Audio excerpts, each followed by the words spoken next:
আমার সকল শুভানুধ্যায়ীদের আন্তরিক শুভেচ্ছা ও নমস্কার। আপনি কি কখনো খেয়াল করেছেন একটি চমৎকার সাজানো গোছানো ঘরের দেওয়ালে যদি শুধু একটি টাইলস ভাঙা থাকে, খালি অংশ থাকে, তবে আমাদের চোখ বারবার ওই ফাঁকা জায়গাটার দিকেই যায়। বাকি দেওয়ালটা যে কত সুন্দর সেটা আমরা ভুলেই যাই। ঠিক এই ব্যাপারটা আমাদের জীবনেও ঘটে, যাকে মনোবিজ্ঞানের ভাষায় দ্য মিসিং টাইলস সিনড্রোম বলে থাকে। লেখক ডেনিস পেগার তার বিখ্যাত বই happiness is a serious problem, এই বইটিতে তিনি প্রথম এই ধারণাটি তুলে ধরেন।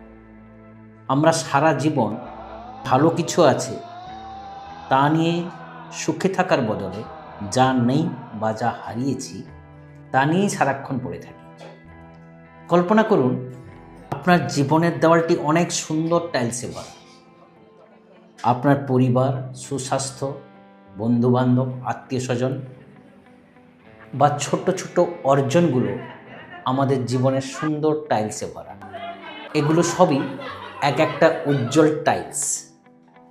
কিন্তু আমরা কি করি?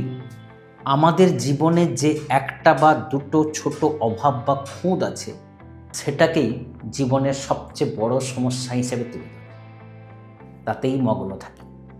এই মানসিকতার কারণেই আমাদের সমস্ত সুখ আর শান্তি হারিয়ে যায়। আমরা মনে করি জীবনের সবটুকু পূর্ণ হলেই আমাদের জীবন সার্থক হবে। কিন্তু সত্যিটা হলো, জীবন কখনোই 100% নিখুঁত হয় না।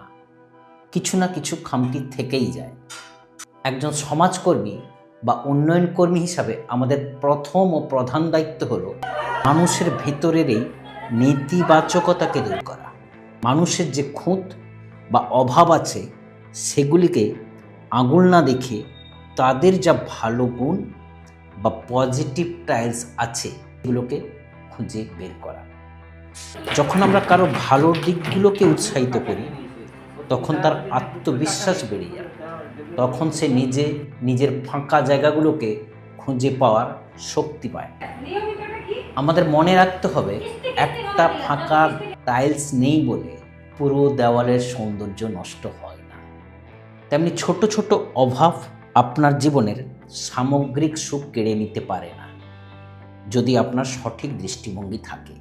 তাই আজ থেকে যা নেই তার বদলে যা আছে তা নিয়েই আমরা উদযাপন করা শুরু করি। সকলে ভালো থাকবেন। আবার দেখা হবে। নমস্কার।